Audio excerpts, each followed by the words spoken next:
Mira, Chugo, muchas gracias. Mira, bueno, hoy comenzamos con la protesta de los trabajadores de Blue Road, porque 1.315 empleados, trabajadores de esta empresa podrían quedar desempleados debido al posible cierre de esta compañía en el estado Aragua. Por otra parte, también tenemos que en materia de desnutrición, en materia de presos políticos en estado de nutrición fueron liberados hermanos detenidos desde enero en Poli Carabobo, en estado de nutrición. Esto fue una situación que se conoció el día de ayer. También reseñamos que trabajadores del hospital universitario, protestaron por el cancelamiento del enfermero Alfonso Román, debido a una situación que se presenta allí, y por supuesto lo que está ocurriendo en Guanare, donde hasta un mes tarda la alcaldía en recoger la basura en barrios y urbanizaciones de Guanare. Y anunciamos, Chugo, que este fin de semana estaremos haciendo cobertura de la elección de Colombia. Uno de nuestros colegas que está allá en Colombia va a estar haciendo cobertura desde Bogotá este proceso electoral. Y por supuesto, anunciamos además que el Pitazo estará en la cancha. El Pitazo en la cancha, este va a ser a partir de mañana jueves. Tenemos una actividad con organizaciones no gubernamentales, ONG, que trabajan con nosotros, aliadas en barrios de Caracas y otros estados del país, que vamos a estar haciendo una transmisión de los partidos de fútbol y conversando con la gente en estas comunidades, proyectando videos del Pitazo, pero también en un momento de distracción con estos partidos de fútbol. Bueno, Chugo, esto es todo por hoy y seguiremos en contacto, y a toda la audiencia a través de @elpitazo TV pueden seguirnos, y a través del pitazo.ml debido al bloqueo que ya todos ustedes conocen. Muchas gracias, Chugo, y estamos en contacto. Muchísimas gracias, César. Era César Batis de El Pitazo, en alianza con las Fuerzas de Unión, trayéndonos lunes, miércoles y viernes el Pitazo madrugador. Ahora vamos a iniciar con el tema de fondo del segmento y del programa, que es el tema económico. Hemos hablado bastante en los últimos tiempos de salud, hemos hablado bastante del tema de seguridad, del tema de las condiciones de vida, pero ahora vamos a meternos directamente con el tema de la inflación. Decía ayer el diputado José Guerra que el gobierno es el responsable por acción o por omisión de la situación de la hiperinflación en el país. El último informe que dio la Comisión de Finanzas de la Asamblea Nacional ubica la inflación diaria en el mes de mayo en 2.4, es decir, nosotros tenemos en un día la inflación que otros países tienen en un año completo, lo cual ubica pues a la inflación acumulada en 1.995.3%, y la interanual entre mayo 2017 y mayo 2018 fue de 24.571%. Tenemos en línea precisamente a José Guerra, quien además de economista laureado y reconocido, es representante popular de una zona particularmente deprimida de Caracas, como lo es el sur, Valle, Coche, toda esta zona del cementerio. Y por eso José, que es un diputado que está en estrecho contacto con sus electores, haciendo uso pues de esa doble condición como diputado y como economista, tiene particular seguimiento de esta situación. José, muy buenos días. Gracias por atender nuestra llamada madrugadora. ¿Cuál es la situación hoy de la hiperinflación en Venezuela y cuál es la proyección para el cierre del año? Te escuchamos. Muy buenos días. Buenos días, Chugo. Gracias por la oportunidad de comunicarme con la gente a esta hora de la mañana. Bueno, la situación es que los precios están fuera de control. Hay un proceso de hiperinflación que el gobierno se niega a reconocer, estando allí evidente que ese proceso existe. Esa hiperinflación es un alza acelerada de los precios que arruinó al pueblo venezolano. No hay salario, no hay pensión, no hay jubilación, no hay ahorro que pueda soportar el ritmo de aumento de los precios. Los precios están variando diariamente, como usted mencionó, más de 2% diario, cuando Chile, por ejemplo, tiene una inflación de 2,3% durante todo el año. Y aquí en Venezuela eso es diario. Eso crea una situación de mucha angustia en el pueblo venezolano, y lo peor de todo tal vez sea que los próximos meses y al cierre de año pudiésemos tener una inflación que fácilmente va a exceder el 100.000%, 100.000% de inflación, con lo cual pues la situación del pueblo venezolano va a ser inaguantable. No, verdad que esto es invivible y ya empieza a afectar al mismo gobierno, que fue el que provocó la hiperinflación, porque la hiperinflación no la genera el comerciante y el industrial, sino que la genera el propio gobierno a través del Banco Central, que ha destruido su propia moneda. Si la inflación la generara el comercio, bueno, fuese muy fácil resolver el problema. Sencillamente el gobierno nacionaliza todo el comercio y teóricamente o supuestamente no habría inflación, pero eso no es el caso. Hasta en las propias bolsas CLAP que vende el gobierno hay hiperinflación. Ayer salió el gobierno autorizando la venta del dólar en las casas de cambio que ellos están creando a 1.300.000 bolívares por dólar, y la tasa de cambio oficial está en 80.000. Es decir, están vendiendo el dólar casi a 12 veces lo que está en el mercado paralelo, con lo cual han oficializado también la hiperinflación. De manera tal pues que esta es una situación insufrible que ya está demandando respuestas más eficaces, más contundentes y más oportunas por parte de la alianza opositora, hoy en situación que le falta, me parece a mí, más contundencia en plantear un mensaje al país sobre cómo encarar este problema tan grave que está arruinando al venezolano y a la economía del país.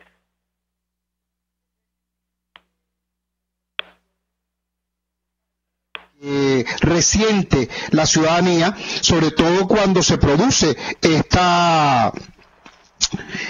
la ida al mercado, la búsqueda de víveres. Si con la inflación actual que tú nos dices que está en un acumulado interanual de 24.000%, es ciertamente difícil, muy difícil. Estamos viendo cómo hay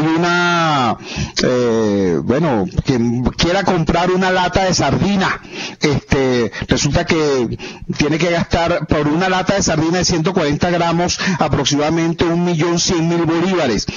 ¿Qué podría ocurrir, no, si en los próximos meses, en efecto, la hiperinflación se monta por encima del 100.000%? Es decir, ¿cuál es el escenario económico, pero también social y político que tú como dirigente y como parlamentario avisoras? Y puedes hablar de eso con absoluta autoridad moral porque eres uno de los pocos dirigentes políticos opositores que ha propuesto planes para enfrentar esta situación. Te escuchamos. Bueno, yo creo, Chugo, que esto está llegando a una situación ya insoportable, que va a reclamar o a exigir del ciudadano venezolano la defensa de su ingreso. Porque si la gente se queda en su casa con los brazos cruzados, o se muere de hambre o se va del país, una de dos. O sea, va a seguir este éxodo masivo de venezolanos en el exterior porque no se va a poder comer. O sea, usted lo está diciendo, una latica de atún cuesta 1.000.000 y tanto de bolívares, un paquete de harina pan en el mercado negro donde se consigue está costando 600.000 bolívares. Es decir, esto no se puede vivir, no hay salario que aguante esto. Yo he propuesto, digamos, como medida, o sea, nosotros tenemos dos grupos de medidas: la medida de fondo, que es parar la emisión de dinero del Banco Central, fijar el tipo de cambio del bolívar con respecto al dólar, sanear las finanzas públicas, refinanciar la deuda externa porque no se puede pagar y oxigenar las finanzas públicas. 5 medidas. Pero por lo pronto ahorita, para mitigar, nada más que para mitigar la situación, que el trabajador se le pague semanalmente. O sea, porque si tiene una inflación de 2% o más diario, y a ti en lugar, como el caso mío, a mí me pagan la pensión, mi jubilación del Banco Central todos los meses. Pero mientras yo cobro esa jubilación, los precios están subiendo. Entonces, lo mejor que puede pasar, o mejor dicho, una medida de compensación, sería que el trabajador le paguen fraccionadamente 4 veces al mes, para que cuando vaya a comprar producto, el impacto no sea tan grande en su salario. Esas son medidas transitorias, pero de fondo yo creo que hay que exponerle al país una ruta de salida de esta tragedia que estamos viviendo y que la gente vea que hay una opción distinta a la que tiene el gobierno, porque ¿cuál es la política económica del gobierno? No hacer nada. Están anunciando que van a adoptar medidas y lo que sale con medidas cada vez peor. O sea, hay un documento que publicaron un grupo de gente vinculadas al gobierno, emanado del Banco Central, y lo que están proponiendo es peor todavía que lo que existe. El diagnóstico de esta gente es que la economía venezolana hace falta más controles. Si los controles nos trajeron esta crisis, dicen que no, que hace falta reforzar los controles.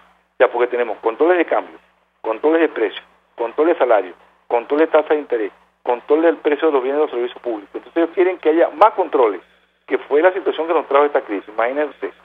Entonces un gobierno que no sabe qué hacer con la economía, tiene que tener al frente un grupo de gente unido, claros sobre lo que hay que hacer, para que la gente diga, bueno, esta es la gente que está proponiendo la solución al problema que yo estoy confrontando ahorita, y que te vean que es la opción viable para resolver esta crisis. Así es, José. Agradecemos profundamente que nos hayas regalado estos minutos en esta madrugada del miércoles 13 de junio.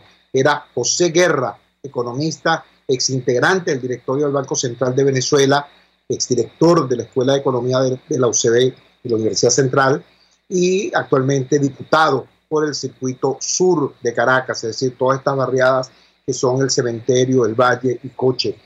Hay un tema que rozó apenas el diputado José Guerra, que es el tema que tiene que ver con las remesas del exterior. En efecto, la primera plana del diario El Periodiquito de Aragua nos dice en la madrugada de hoy: fijan tasa para envío de remesas. Señala esta primera plana del Periodiquito de Aragua que la empresa Zoom, es una casa de cambio, ha anunciado que va a pagar las remesas a una tasa, lo que ellos llaman el DICOM remesas, por el orden de 1.300.000 bolívares, repito, 1.300.000 bolívares por dólar. Ese es el anuncio que se hace en esta primera plana del diario El Periodiquito de Aragua, únicamente para remesas. Dicen que también las casas de cambio Italcambio e Insular han sido autorizadas para hacer algo similar. Esta información viene también replicada en la primera plana del diario 2001 de Caracas. Nos trae en su primera plana, en un pequeño recuadro en el lado izquierdo, dólar para remesas será de 1.303.270. Zoom, una de las casas de cambio autorizadas por el Ejecutivo, informó esto vía Twitter. Vamos a ver qué nos dice sobre este particular un experto en la materia. Tenemos en línea al economista Asdrúbal Oliveros. Asdrúbal, muchísimas gracias, muy buenos días. Dinos, desde el punto de vista de la información que manejan los expertos, ¿qué es lo que hay en realidad en relación a este tema? Te escuchamos.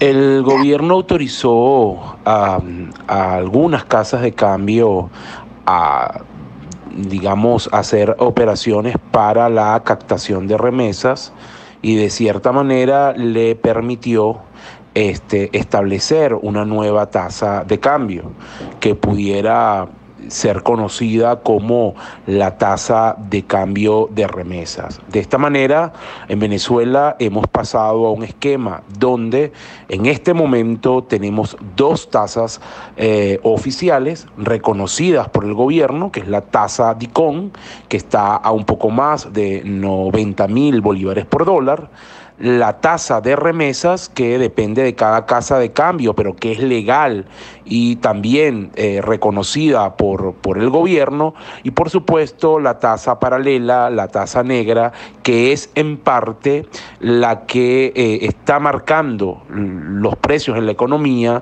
porque las tasas oficiales, tanto la de DICOM como esta llamada tasa de remesas, obviamente su impacto es muy limitado, porque acceder a ella es prácticamente inexistente. De hecho, según nuestros datos, en el primer trimestre del año, las importaciones a tasa paralela fueron alrededor de 840 millones de dólares, prácticamente el 90% de lo que importó el sector privado. De ahí que sea la tasa paralela la que está teniendo un impacto muy fuerte en precios. El tema de las remesas, tiene que ver con que todo el tema de la diáspora, de la cantidad de dinero que se está intercambiando en el exterior para ayudar a los venezolanos que están acá por parte de familiares, es un monto que ha venido creciendo en forma significativa. Con cifras de 2017 que hemos procesado en Ecoanalítica, junto a datos del Fondo Monetario Internacional y de la UNTAD, que es un organismo que depende de las Naciones Unidas, el mercado de remesas del año pasado realizó transacciones por el orden de entre 1.200 y 1.500 millones de dólares. Obviamente ha crecido muchísimo porque en el año 2010, por ejemplo, ese universo era de apenas unos 150 millones de dólares. Con lo cual el gobierno intenta entonces, al ofrecer una tasa atractiva, tratar de poder captar parte de esos dólares que están digamos, intercambiando las personas en el exterior para ayudar a sus familiares y poder tener acceso a ellos. Sin embargo, yo observo allí dos grandes dificultades.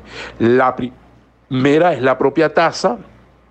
Al estar por debajo de la tasa paralela, sigue siendo una tasa que no es competitiva para que la gente vaya a lo que es el mecanismo oficial. Y lo segundo, un tema factor confianza. Mucha gente que está en el exterior no quiere procesos administrativos engorrosos, no quiere ser retratado con ningún mecanismo oficial que auspicie el gobierno para que quede registrado que ellos están enviando plata a sus familiares, y eso también inhibe que puedan realizar operaciones con este proceso. Entonces, creo que al final esas operaciones de remesa va a quedar, digamos, para un universo muy pequeño de algunos que pudieran, por el tema legal, operar allí, probablemente también para el mundo diplomático, pero no creo que vaya a mover volúmenes significativos, a menos que el gobierno esté dispuesto a reconocer una tasa que sea competitiva con el mercado paralelo.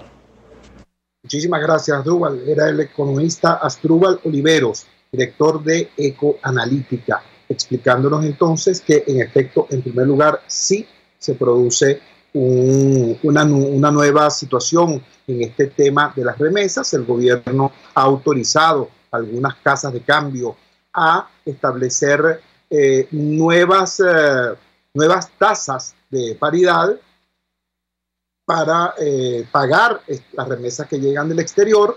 Debo decir que, en mi humilde opinión, estamos hablando de una nueva mega devaluación que reconoce el gobierno, porque estaban pagando esto a la tasa de ICOM, que era 90.000 bolívares por dólar. De allí autorizan ahora las casas de cambio a pagar otras tasas siempre y cuando estén por debajo del paralelo. En este caso, la empresa Zoom anuncia que va a pagar a 1.300.000 bolívares por dólar. Eso sigue estando bastante por debajo de lo que algunos marcadores revelan que estaría la divisa paralela. Está por verse que otras casas, el periodiquito de Aragua menciona el caso de Italcambio y el caso de Insular. Sin embargo, advierte el economista Oliveros que pudiera no ser atractivo este mecanismo en virtud de que no es ciertamente competitivo, no solamente con la tasa que se está viendo hoy, porque tú dices, bueno, ofrecen 1.300.000 en este momento por dólar, pero es que lo que dice el mercado negro es otra cosa mucho mayor. Pero eso es ahorita. Recuerden que eso muta rápidamente en el tiempo. Entonces, la semana que viene puede ser mucho mayor el diferencial entre la realidad de la tasa negra y esa tasa que ofrecen estos operadores del mercado con la anuencia del gobierno. En todo caso, esta es la información que queríamos transmitir, con el respaldo, con el aval de la solidez profesional de gente como José Guerra y como Asdrúbal Oliveros. Vamos a la siguiente pausa comercial y ya regresamos con muchísimo más de La Fuerza. La fuerza es la unión. Usted escucha Unidad, la fuerza es la unión, con Chuo Torrealba por RCR 750 AM. Puedes seguirnos en nuestras redes sociales. En Twitter, @RCR750, la radio que se ve. En RCR somos vanguardia. Toda la programación de tu RCR también la puedes seguir a través de la internet. Audio y video en tiempo real. Noticias y mucho más. No te pierdas ni un segundo de nuestra programación. No hay excusa ni cadena que valga para que dejes de escucharnos. Ingresa a rcr.tv, la radio que se ve. Opinión, ideas en debate. Usted escucha a Chuo Torrealba en Unidad. La fuerza es la unión por RCR. Una vez que hemos tocado este tema de la economía, vamos a tocar otro tema que también es crucial para el presente y el futuro de los venezolanos, que es el tema de la educación.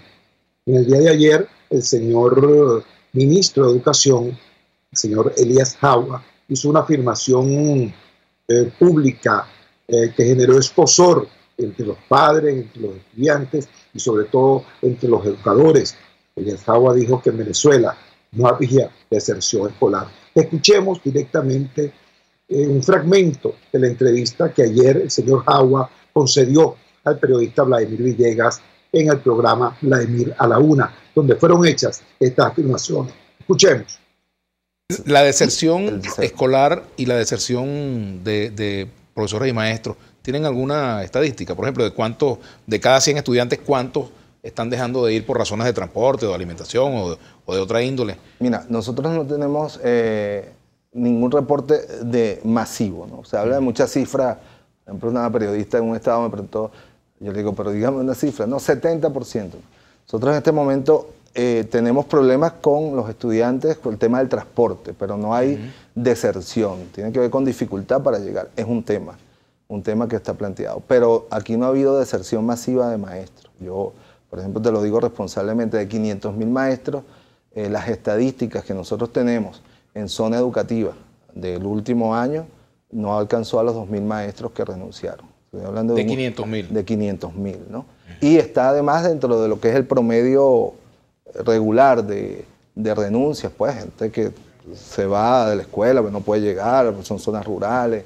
O sea, no tenemos ninguna comportamiento anormal en ese tema. Sin embargo, lo estamos monitoreando permanentemente, sobre todo por el tema del transporte. Y allí es donde el ministerio ha dado la instrucción que maestro que motive que no puede llegar al aula de clase por el transporte sea inmediatamente reubicado y su vacante sea suplida con un maestro de esa comunidad, ¿no? Porque además hay una importante reserva de maestros desocupados, ¿no? Eso es importante. No hay en Venezuela un déficit de maestros. Por el contrario, nos hemos encontrado el año pasado, mediante la micromisión Simón Rodríguez, incorporamos a 12.000 maestros que no tenían trabajo, los especializamos en área y los ingresamos. Este año estamos formando 120.000 maestros, ¿no? En áreas de especialización, matemáticas, físicas. De manera que la ciudadanía puede tener, en cuanto al sector público se refiere, no manejo yo las estadísticas de los colegios privados, pero en cuanto al sector público, los padres, las madres pueden tener la seguridad de que sus hijos van a contar con un maestro en el próximo año escolar. Tenemos que hacer una pausa. Hay un tema. Expresiones del señor Elías Jaua, ministro de Educación. A mí siempre me causa sorpresa cuando digo esto, ¿no? Cuando uno dice que Elías Jaua es ministro de Educación o que el señor Rodríguez, hoy gobernador de Miranda, fue ministro de Educación. Porque ese no es un puesto, ese no es una oficina burocrática cualquiera. Ese es un despacho muy importante que tiene que ver con la construcción de presente y la construcción de futuro en el país.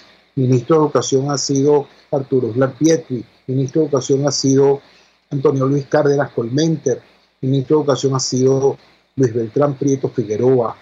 Personas como esas, venezolanos como esos, han sido ministros de Educación. Hemos visto en años recientes como personas que no tienen absolutamente ninguna relación orgánica con el proceso de enseñanza-aprendizaje, con el proceso educativo, han ocupado ese despacho. y bueno, uno pudiera decir, pero es que tienen una gran experiencia gerencial, porque también ha ocurrido. Sin embargo, no es eso lo que dicen ni los currículums de estas personas, ni sus ejecutorias. En todo caso, esto es lo que nos dice el señor Elías Jaua, ministro de Educación, sobre la deserción escolar. Brinca rapidito del tema de la deserción de los niños al tema de la deserción de los maestros y nos dice como una gran cosa, ¿no?, que hay una gran cantidad de maestros desempleados. Eso lo dice el propio señor Jaua. Como a mí no me interesa engancharme con lo que dice o no dice un burócrata, a mí me interesa lo que es la realidad, la percepción, ¿no?, de lo que está pasando en la base de la pirámide, lo que pasa de verdad en las escuelas, lo que pasa de verdad en las comunidades. Eso es lo que me interesa a mí como activista ciudadano, eso es lo que me interesa a mí como venezolano y como padre de familia. Por eso requerimos una opinión extremadamente calificada de una maestra, de la maestra Luisa Pernalete. Ella tiene una larga experiencia en aula, tiene una larga experiencia en gestión de procesos educativos y en la actualidad encabeza un proceso hermosísimo de madres promotoras de paz en todo el país. Luisa Pernalete es una de las figuras clave del movimiento de educación popular Fe y Alegría. Luisa, gracias por atender nuestra llamada madrugadora. Dinos, en tu opinión, ¿qué está pasando con el tema del acceso a la escuela? Con el tema de la posibilidad de que niños y maestros lleguen a la escuela y desarrollen allí la actividad creadora que debería tener lugar. Te escuchamos. Hola, muy buenos días, El Chugo. Mira, sí, nosotros estamos sumamente preocupados con este tema del ausentismo escolar. Llámalo como tú lo llames. Pero que la deserción es cuando ya el muchacho sale del sistema escolar. Pero a nosotros lo que nos interesa es que el muchacho llegue a la escuela. Y hay varias razones por las cuales los muchachos no están llegando a la escuela. Por supuesto que el transporte es una, pero muchas de nuestras escuelas están en lugares en donde los muchachos van a pie. O sea que el transporte es un problema muy serio, tanto para los muchachos como para los maestros, pero no es el único. El otro tema es el tema del efectivo. Si el muchacho tiene el autobús, pero la mamá no tiene el efectivo, no llega tampoco. Pero hay otros dos más. Uno tiene que ver, que pareciera una tontería, pero la mamá a veces no tiene dinero para el detergente para lavar la ropa. Y si hay algo que yo he aprendido en los 44 años que tengo trabajando en escuelas en todo el país, es que las mamás son dignas, quieren a sus hijos dignos y les gusta que sus hijos vayan limpios al colegio. Entonces, sin detergente tampoco hay posibilidad de que el muchacho vaya a la escuela porque sucio no va a ir. Hay uno que es el más importante. Si el muchacho no tiene desayuno en su casa y no está seguro que va a tener en la escuela, el muchacho no va. Ayer hablaba yo con una señora y me decía, es que las compañeritas de su hija, que es mi ahijadita, pues no van porque no tienen para el desayuno. Esa es una escuela que no tiene PAE, ¿no? Y ahora se le añade otro más, por ejemplo, en lugares como Maracaibo, los apagones prolongados de 5, 6, 7, 8 horas hace que los niños y las mamás se queden dormidos porque pasan la noche en vela, porque el calorón, la plaga hace que los niños pues no se puedan despertar temprano para ir al colegio. Eso es más reciente, pero también se incluye, ¿no? Mira, nosotros nos da angustia ver salones que antes estaban repletos, 35, 40 muchachos, más bien nos regañaban porque teníamos más muchachos de la cuenta y están yendo 5 o 10 o 15. Y yo monitoreo también con muchachos que yo converso y en la educación pública la cosa no es muy diferente, ¿no? Pero aquí no se trata de educación pública, de educación privada o subvencionada. Aquí se trata de que el niño venga a la escuela. Y esto está resultando muy difícil, cada vez más difícil. Y además cuando el niño pasa una semana o 2 o 3 sin ir a la escuela, lo más seguro es que no va a volver. O sea, reenganchar a un muchacho, reenamorar a un muchacho para que vuelva a la escuela es complicadísimo. Pero hay otro elemento más. El niño no tiene la rutina necesaria para su formación. Un día sí, otro día no, el otro día no tiene suficientes profesores. Yo me alegro que me digan que están formando profesores, pero la verdad es que lo que yo converso es que en bachillerato estamos teniendo materias que en un trimestre no tienen clase y después les ponen nota, no sé ni cómo, ¿no? Entonces, la cosa es muy angustiante porque lo importante es que el niño venga a la escuela, como sea, que el niño venga a la escuela. Pero añádele ahora lo que yo llamo el índice Lapis Today. Ayer en una comunidad que estaba me dijeron que el lápiz está costando 200.000 bolívares. Entonces yo pienso si estas mamás con las cuales yo estaba trabajando tienen 200.000 bolívares para comprar un lápiz, y un lápiz se acaba y un lápiz se pierde, ¿no? Entonces mezcla tú todo eso y dime tú si no es una situación realmente bien compleja. Claro. Luisa, instituciones como Fe y Alegría, ¿qué se ha encontrado en este tema, más allá del asunto del niño, que es gravísimo, el tema de los maestros? Yo he sabido de algunas escuelas de Fe y Alegría donde los maestros a veces piden permiso para dormir en la escuela, que es la única manera de llegar, para no gastar en el transporte, bien sea porque no hay dinero para ello o porque sencillamente el transporte no existe. ¿Qué estrategias han visto ustedes en desarrollo en la realidad sobre el terreno en relación a este tema? Mira, estamos haciendo pues todos los malabarismos posibles, ¿no? Uno es eso, bueno, yo no sé si hay escuelas nuestras que no están en condiciones para quedarse a dormir, pero yo entiendo que se estudian todas las posibilidades. La otra cosa es que cuando en 2 salones, eso me lo contaba en una escuela de Guayana, cuando hay pocos niños, entonces juntan a los 2 salones y entonces la maestra que llegó del 2º grado pues agarra los 2 segundos grados para que los niños queden atendidos. Otra cosa que se están haciendo en donde hay madres promotoras de paz con cierto grado de formación es que los atienden, pero digamos de una manera temporal. Es obvio que la mamá no puede sustituir a la maestra, pero digamos para no devolver al niño y para que el niño esté atendido. Hay una mamá linda de Katia que me decía el otro día, yo voy a estudiar educación porque esto me está gustando. Me está gustando es que ella lo que hace es que ayuda a las maestras, pero dice, la cosa está muy difícil, yo quiero estudiar educación. Eso me lo decía una señora y me complace mucho ver que hay nuevas vocaciones, ¿no? Entonces, ciertamente uno... bueno, el otro es que en algunos casos los directivos, la coordinadora, la directora, dicen, bueno, yo asumo este salón, de manera que mientras conseguimos cómo resolver el asunto, yo me meto en el salón, ¿no? Todas esas cosas las estamos haciendo y además atendiendo mucho al personal. Mira, el personal desea ser escuchado, cosas como las que hacemos nosotros, lo que hace SECODAP, que hacer en situaciones de emergencia, son importantes. El maestro necesita hablar cómo se siente, está también angustiado, el dinero no le da para la comida. Entonces, escuchar al maestro, el maestro con cariño, eso forma parte de las estrategias que hay que hacer, además de ayudarles pues con medicinas cuando hay alguna emergencia de este tipo, porque el maestro necesita ser atendido también en todas sus necesidades urgentes, ¿no?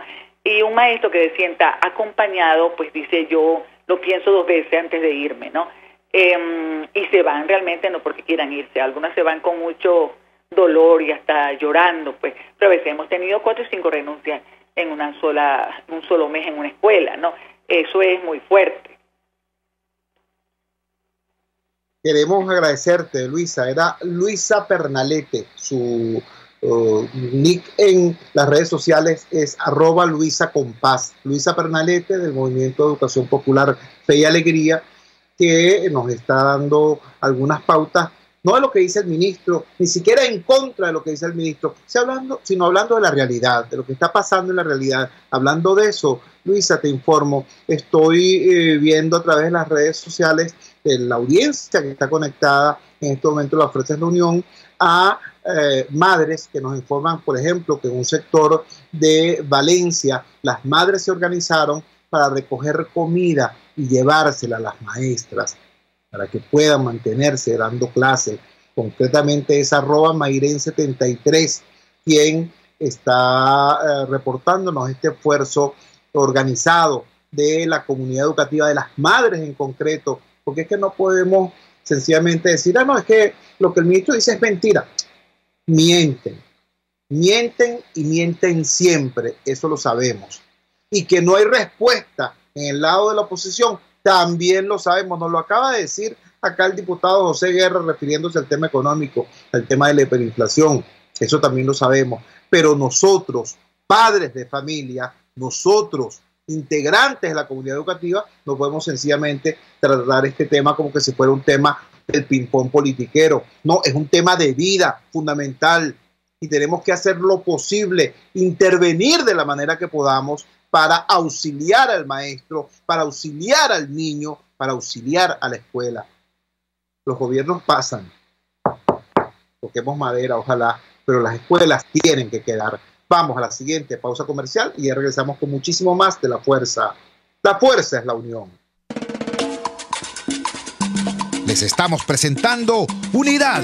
La fuerza es la unión. Solo por RCR 750 AM. Tu familia, tu hogar, lo que más quieres te habla. Y solo tú sabes lo que quieren decirte. Con ese mismo espíritu, en Empresas Polar, cuidamos los recursos que usamos porque amamos esta tierra. El agua habla y en Empresas Polar siempre la hemos escuchado. Por eso la usamos racionalmente en nuestros procesos. La devolvemos en las mejores condiciones a la naturaleza y así lo seguiremos haciendo. Tienes mi palabra. Empresas Polar, comprometidos con el ambiente.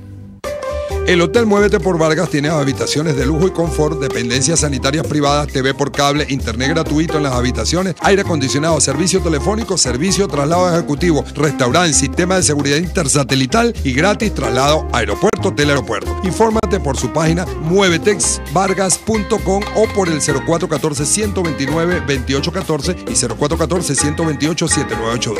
Reservaciones.muevetexvargas@gmail.com. Hotel Muévete por Vargas, el placer que tú mereces. Cuando se busca frescura y calidad en frutas y verduras, en Central Madeirense las encontrarás. Por eso, cada día ofrecemos lo mejor de esta tierra a ustedes, nuestros clientes. Visita cualquiera de nuestras sucursales. Te esperamos en Central Madeirense. Son más frescas. Les estamos presentando Unidad. La fuerza es la unión. Solo por RCR 750 AM. Regresamos a La Fuerza es la Unión. Si esto es lo que el gobierno le hace a las personas, bueno, si a los adultos nos castiga con la hiperinflación, si a los niños los castiga haciendo cada vez más difícil, casi imposible llegar a la escuela, imagínense ustedes qué no le harán a los animales. Es una cosa terrible. Hemos visto desde situaciones que tienen que ver con la represión. Hay la casa de un militar venezolano que fue allanada por cuerpos de seguridad del Estado. No encontraron a nadie al parecer. Mantienen tomada la casa. Hay 2 perritos que son mascotas, entonces no le permiten pasar ni comida a los perritos. Al menos eso es lo que se refleja en las redes sociales. Pero aparte de eso, está la situación de nuestros parques nacionales. Ayer se conoció la lamentable muerte de Ruperta, la elefanta que terminó siendo una especie de símbolo del proceso de deterioro de nuestros parques nacionales. La elefanta Ruperta, la del zoológico de Caricuao, falleció antenoche, para ser más precisos.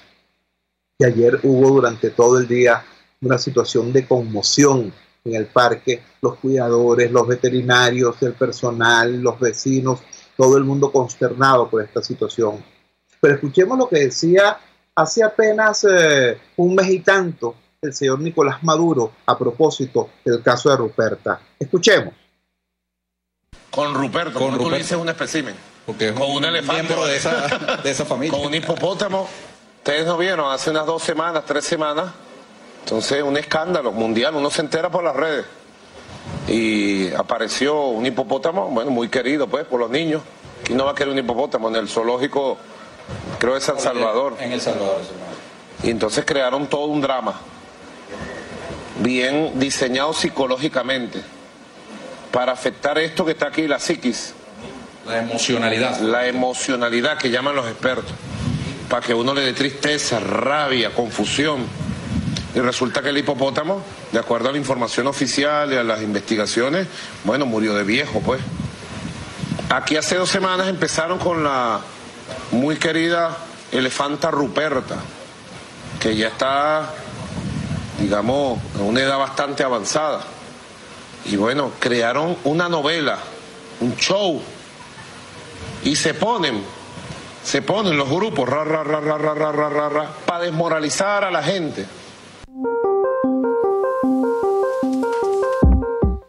Esto fue lo que dijo en el mes de abril el señor Nicolás Maduro a propósito del caso de Ruperta, que era un show, que era una novela.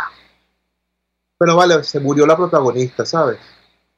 La protagonista de esa novela, Ruperta. Tenemos en línea a una persona que es conocida por la audiencia de este programa. Ella es activista, ecologista, ella es también dirigente sindical precisamente de Imparques. Y es una persona muy responsable, muy seria. Por eso ella ha denunciado lo que tiene que denunciar y ha reconocido incluso cuando ha habido algo que reconocer en materia de lo que ha sido la dirección de Imparques. Por eso creemos que su voz equilibrada y serena nos puede ayudar a entender no solamente lo que pasó con el caso de Ruperta, sino el contexto que hace posible una situación así de lamentable. Me refiero a Marlene Sifontes y la tenemos en línea en este momento. Marlene, gracias por atender nuestra llamada madrugadora. Sé que estás golpeada, sé que estás muy cansada además porque tienes montado sobre este caso ya casi 48 horas. Dinos, ¿cómo podemos leer los venezolanos esto que acaba de ocurrir en el zoológico de Caricuao? ¿Qué oímos? Bueno, saludos a la audiencia. Bueno, ciertamente la muerte de Ruperta ha causado una consternación, no solo en los trabajadores del parque, sino también en el país, porque Ruperta llegó a levantar al país incluso a nivel internacional. Efectivamente, Ruperta falleció, fue con las labores de guardia que hace el personal, lo consiguieron en la medianoche y desde ahí comenzó todo un proceso en que los trabajadores del parque han estado allí y haciendo lo que tienen que hacer de manera técnica, de manera profesional, porque debemos decir que Ruperta en este último año estuvo la atención, estuvo alimentada como se debía, incluso por el propio presidente del Colegio Veterinario, el doctor Bartolomé Marín, quien trata a Ruperta desde que Ruperta tenía 4 años cuando llegó al zoológico.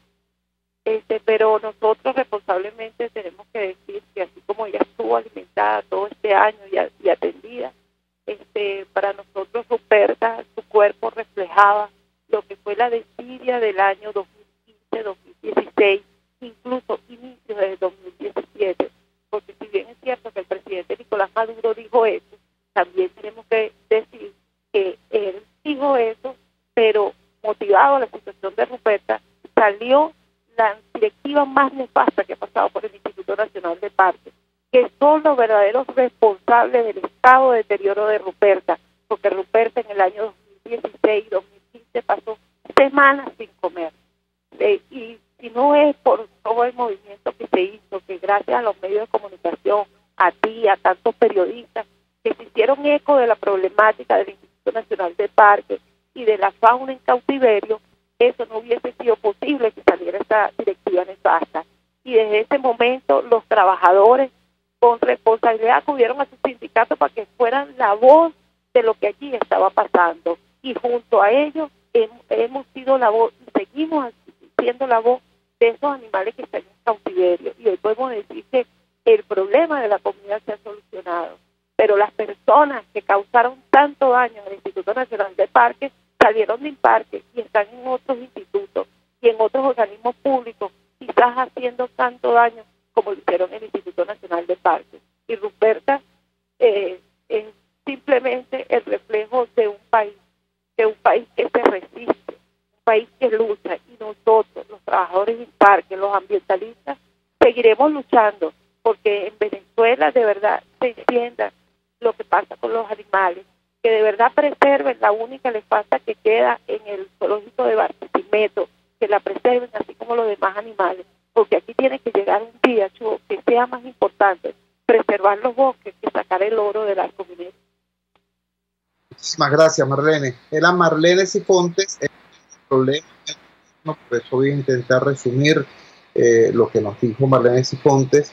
En primer lugar, nos dice que durante el último año, efectivamente, Ruperta había sido bien atendida, entre comillas, y que un esmerado grupo de personas, entre ellos el mismo presidente del Colegio de Veterinarios, había velado por la alimentación y por la salud de Ruperta. Nos dice también Marlene Sifontes que, sin embargo, ella asume, ella entiende que el organismo de Ruperta se había visto afectado por todo lo que ocurrió durante el año 2015, durante el año 2016 e incluso durante el principio del año 2017. ¿Qué fue lo que ocurrió entonces? Señores, que la dirección de Parques, el Instituto Nacional de Parques, estaba en manos de un grupo político llamado el Frente Francisco de Miranda. Ese grupo de activistas, que no tenía ni la calificación profesional ni la capacidad técnica para operar algo tan delicado como el Sistema Nacional de Parques Nacionales, Monumentos Nacionales y las llamadas ABRAE, que son las áreas bajo régimen de administración especial. Todas estas son figuras creadas por la democracia venezolana para preservar nuestra riqueza ecológica.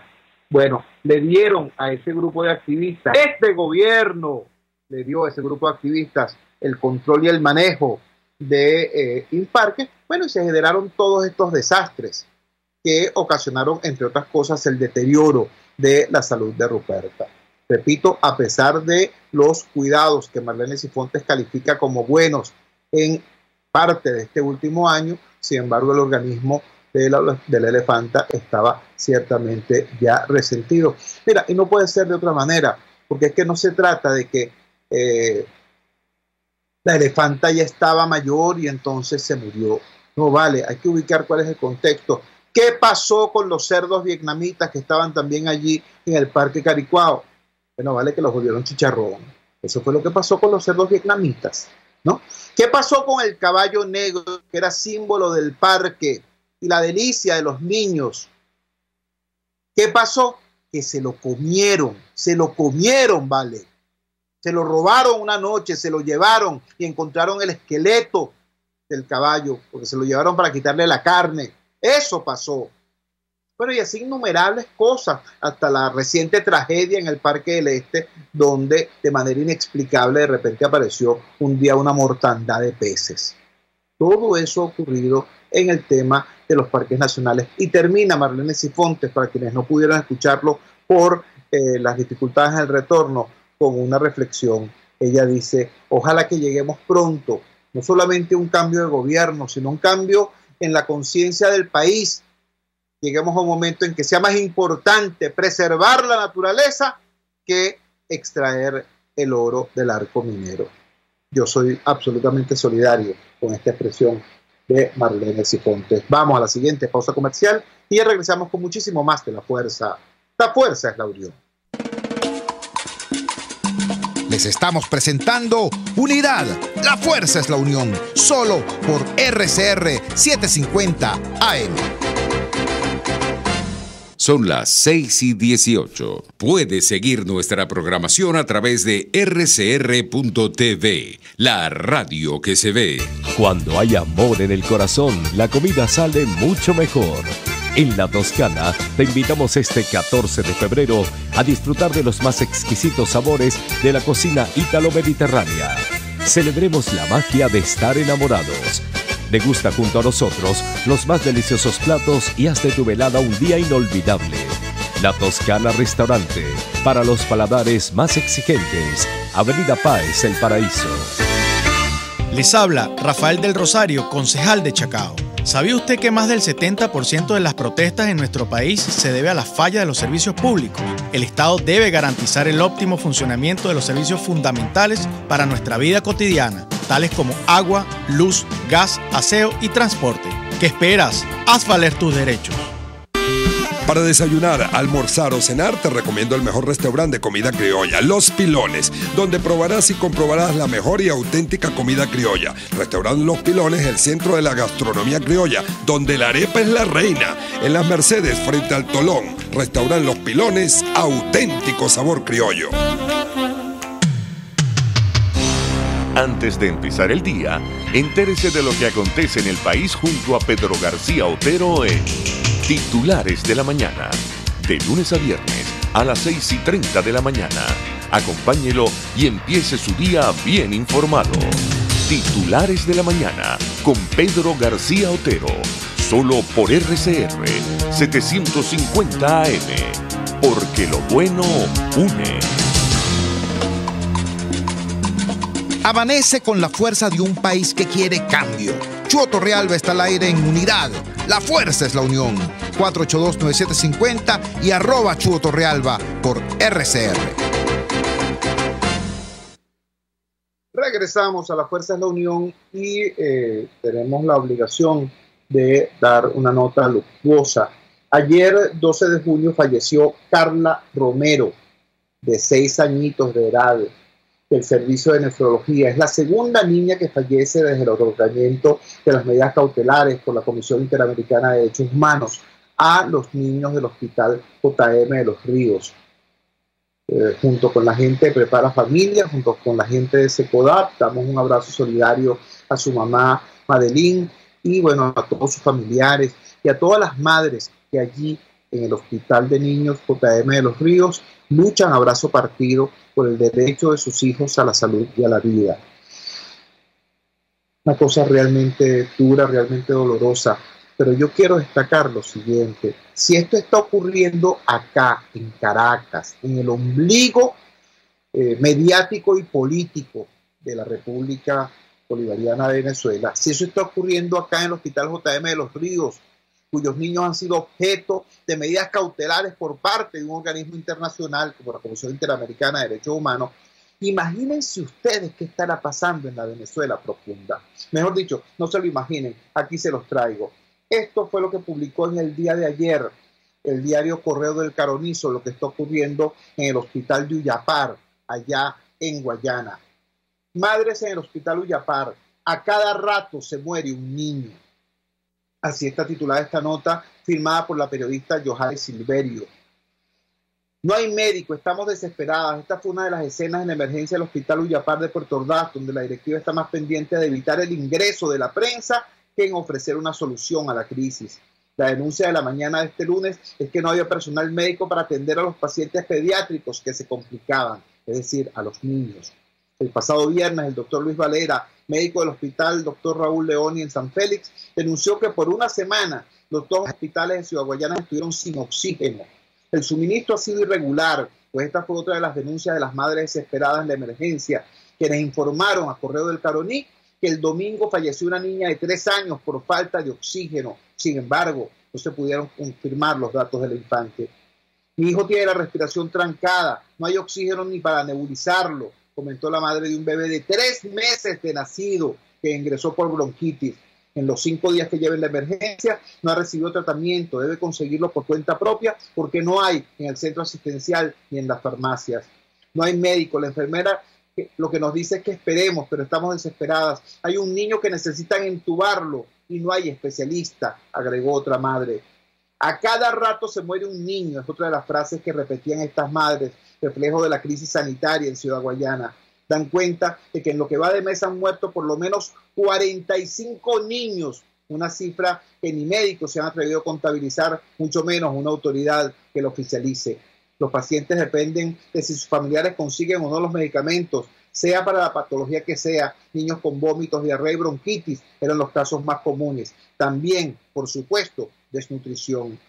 De la emergencia salieron padres que ya pasaron por eso, llevaban su propio nebulizador. A mi hijo la tenían en el piso y cada vez que tocaba nebulizarla no conseguían el aparato, se perdía. Tuve que traer el mío, ya me la dieron de alta porque mejoró, pero no pude comprarle todos los medicamentos. Había uno que salía en 17 millones de bolívares. Embarazadas, ya con las contracciones, eran remitidas a Ciudad Bolívar. No solo fue la falta de médico y de oxígeno. El viernes el hospital Uyapar no contaba con agua, como gran parte de la ciudad. El baño está asqueroso, dijo otra madre. Repito, todo esto está en la información del Correo del Caroní bajo el titular Madres en el hospital Uyapar. A cada rato se muere un niño. Si en el Hospital de Niños JM de Los Ríos, que fue centro de referencia nacional e internacional en cuanto a la excelencia de la medicina venezolana en atención pediátrica, están pasando cosas como las que ya hemos reseñado, bueno, esta nota terrible del Correo del Caroní nos da idea de lo que está ocurriendo en la Venezuela profunda. También son hijos nuestros, también son compatriotas nuestros, también son nuestros hermanos. Trabajamos para ustedes en la dirección general de la emisora, Jaime Estares, En la producción de este espacio estuvo Marianela Castillo, al frente de los controles estuvo César Arteaga. Habló para ustedes este su amigo, comunicador popular, activista social, ciudadano en lucha por la democracia y por la libertad, Jesús Chuo Torrealba. Ahora más que nunca, fuerza, Venezuela, porque la fuerza es la unión. RCR presentó Unidad, la fuerza es la unión, con Chuo Torrealba, solo por RCR 750 AM.